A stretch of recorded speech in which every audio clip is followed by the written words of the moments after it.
Сегодня в День российской печати традиционно поздравляют газетных работников, распространителей печати. А с развитием электронных СМИ, радио, телевидения, конечно же, интернет-изданий. Не случайно День печати иногда называют Днем журналистов. Сегодня о том, чтобы поговорить о региональных печатных изданиях, о развитии СМИ в целом, мы пригласили в студию заместителя министра инноваций, цифрового развития и инфокоммуникационных технологий Якутии Чукура Гаврилева. Чукур Николаевич, здравствуйте. Рады приветствовать вас в нашей студии. Разрешите поздравить с праздником. Вас также с праздником. В настоящее время, уже для многих далеко не секрет, меняется медиапространство и сужаются печатные издания, соответственно, больше, наверное, становятся популярными, наверное, интернет-издания. Вот расскажите вообще, как обстоят дела в целом со СМИ в республике? Действительно, медиапотребление меняется, люди стали меньше читать, у них просто, наверное, времени нету, чтобы читать печатные издания, но все-таки надо сказать, что мы сохраняем свои тиражи. Подписка у нас из года в год немножко падает, но все равно люди предпочитают читать газеты. Но вот действительно с каждым годом у нас появляется все больше и больше сайтов, появляются некоторые блоги, сайты. И надо заметить, что традиционные средства массовой информации, печатные средства массовой информации, обретают новое лицо в социальных сетях, в интернет-пространстве. Например, вот газета «Саха-Сыра» имеет сайт edersas.ru, газета «Якутия» тоже имеет свое интернет-издание. Саха-Печать – это автономное учреждение. В прошлом году тоже открыли свое лицо, где размещают свои материалы, журналы и так далее. Чолбон, Полярная звезда тоже имеет свои материалы, публикуют в этом сайте. Есть также сайт Улус-Медиа, это объединенный сайт районных улусных газет. То есть надо сказать, что мы идем в ногу со временем. И человек, который открывает интернет, может, конечно, ознакомиться с нашими журналистскими работами, больше новостными, конечно, да, в интернет-пространстве. И, конечно, вот очень радует то, что журналисты умеют продвигать свои материалы в интернет, в социальных сетях, в том же WhatsApp нашем якутском, да, Facebook и так далее. Они адаптируют свои тексты, и человек, открывающий человек в социальных сетях может тоже ознакомиться с нашими изданиями. Мы не отстаем, мы развиваемся, адаптируемся. Куда уходит, скажем, читатели, мы туда тоже приходим. Следующий вопрос хотелось бы о телевидении задать. Вот в прошлом году завершился переход на цифровое ТВ, и, к сожалению, НВК «Саха» не попал в цифровой мультиплекс. А как вообще в дальнейшем будет развиваться региональное ТВ? Недавно мы с вашим руководителем Олегом Марковым участвовали в Конгрессе Национальной ассоциации телерадиовещателей в Москве. И там действительно обсуждали, как же быть региональным медиа, если вот они не попали в цифровой мультиплекс. Наши коллеги этот вопрос задавали и представителям федерального министерства, также своим коллегам. Но действительно непопадание, скажем, НВК «Саха» или других телеканалов региональных в цифровой мультиплекс подстегнуло развивать как раз новые средства. Вот в первом вопросе я отвечал, что газеты тоже развивают свои интернет-сайты. И НВК «Саха», как вы видите, наверное, телезрители уже они знают, что доступно не только в аналоговом режиме, оно доступно и в кабеле, и в IP-телевидении, оно доступно и в спутниковых операторах, да. И еще вот НВК «Саха» развивает свое вещание в OTT-сервисах. То есть, человек сейчас смарт-телевидение модное стало, может закачать определенную программу, смотреть в смарт-ТВ. Кроме того, надо заметить, что вот развиваются такие сервисы, как Яндекс.Эфир. Например, если вот сегодня я свой эфир не посмотрел, я пойду на работу и через компьютер посмотрю, как же я выступил, да. Это так называемая диджитализация, это цифровизация. И НВК «Саха», я отмечу, что успешно развивает вот это направление. И одно из первых, наверное, НВК «Саха» наших цифровых каналов, которая вот в этой сфере, да, НВК «Саха» сейчас доступна везде. И в Яндекс.Эфире, и в кабельном телевидении, и в спутниковых операторов.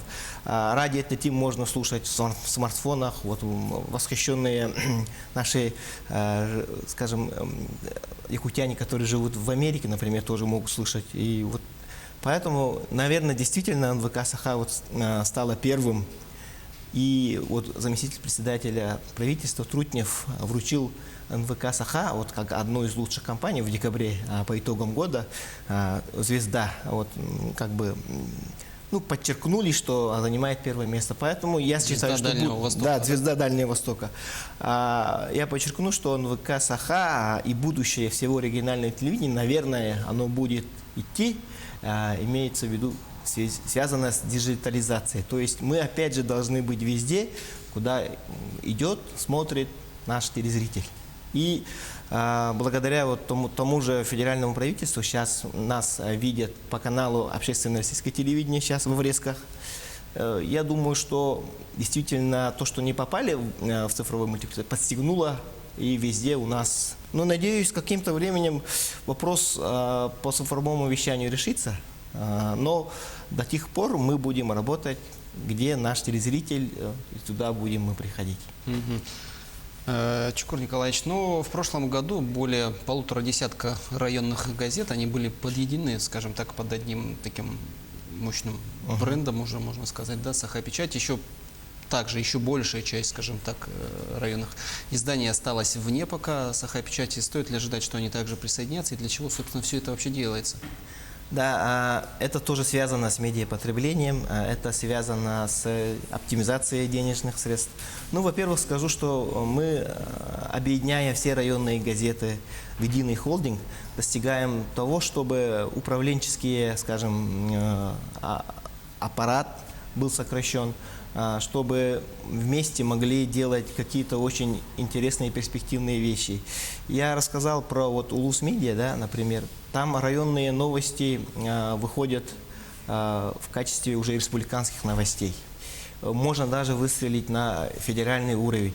Очень интересные новости бывают. Не всегда журналисты смогут поехать в командировку, например, в Анабарский район, в Жиганский район, в далекий север. И поэтому надо сказать, что объединение, оно даст плоды не только в качестве там сэкономленных средств или там повышения заработной платы наших объединенных редакций, да, оно даст мощный импульс, как раз связанный с изменением медиапотребления, то есть обмен опытом, обучение персонала, возможность сделать какие-то межрегиональные, межрайонные материалы интересные, да, охватить все районы и посмотреть, какие там проблемы существуют, например, в арктической зоне, да, нашей.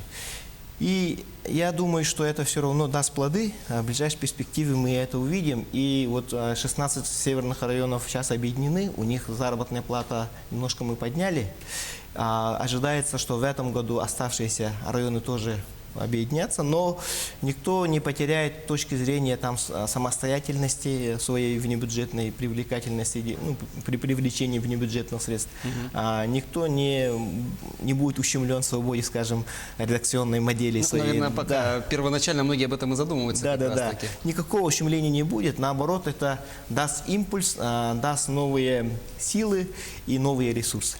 Но все-таки, вот, по вашему мнению, смогут ли существовать совместно, скажем так, два проекта: печатные издания и электронные СМИ? И не будет ли такое, что они будут вести какую-то конкуренцию некую, чтобы одни выжили другие? Или же это все происходит наоборот, они будут взаимодействовать? Ну, это, скажем так, это касательно нашей республики.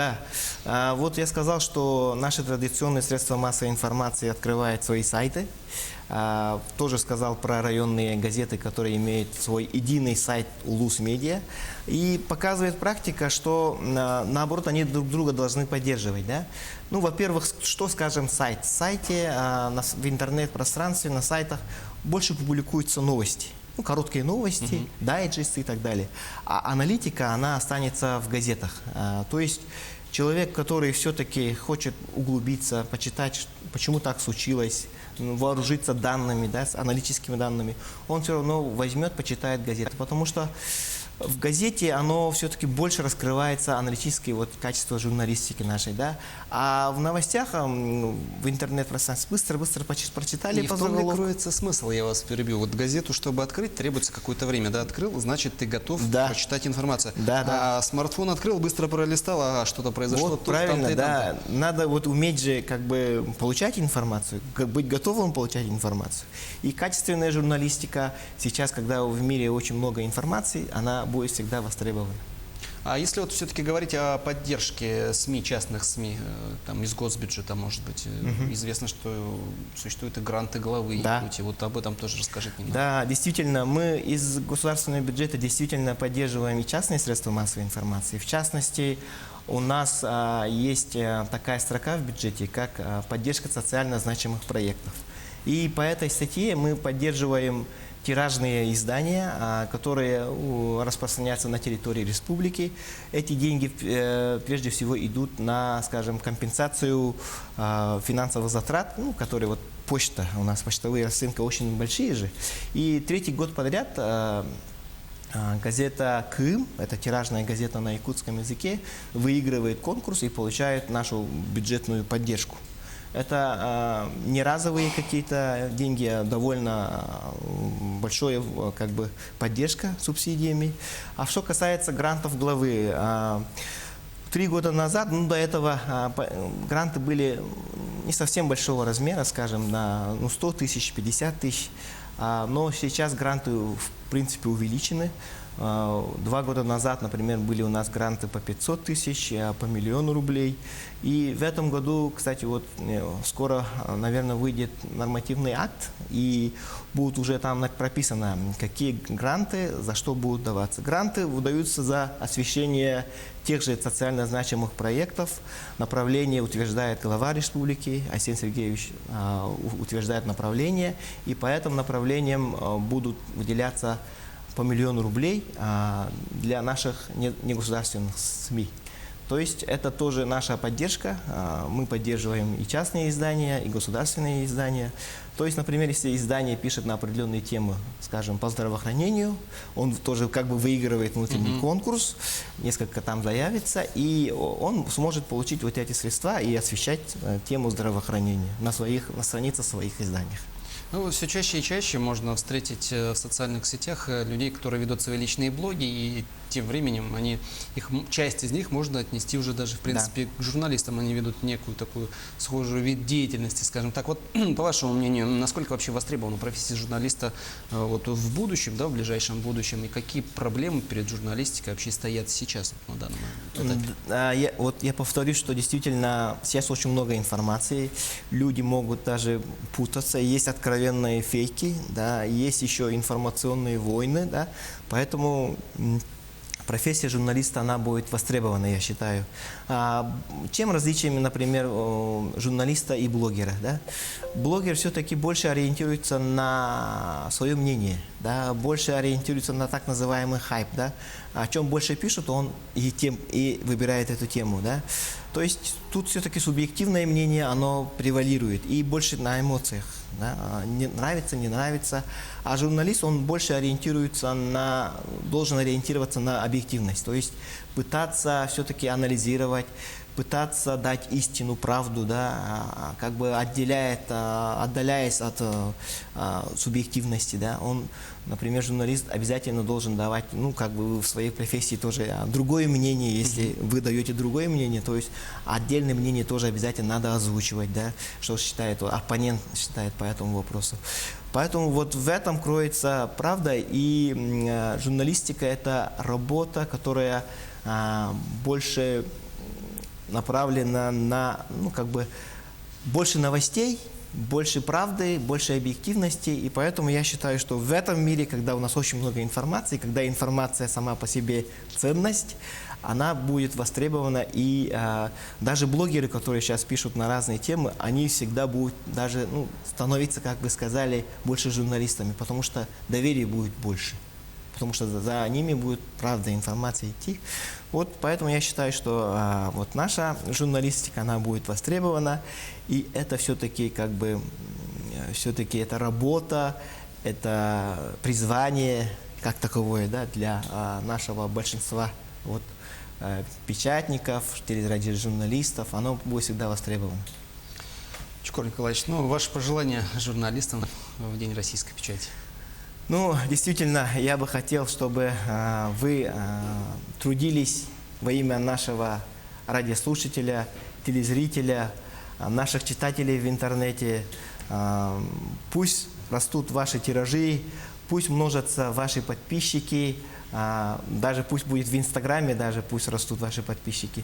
Хотелось бы пожелать в этот праздничный день нашим ветеранам, людям, которые стояли у истоков телерадиожурналистики, печатного слова, полиграфистам отдельное спасибо, пожелать всего доброго, успехов, здоровья, счастья и благополучия. Чукур Николаевич, большое спасибо вам еще раз за участие в нашей программе. В очередной раз поздравляем вас с праздником. И, конечно, в дальнейшем будем рады вас видеть снова и плодотворной вам работы. Сегодня, в День российской печати, о региональных изданиях и не только, мы говорили с заместителем министра инноваций, цифрового развития и инфокоммуникационных технологий Якутии Чукуром Гаврилевым. Якутия 24 следит за развитием главных новостей. Оставайтесь на канале.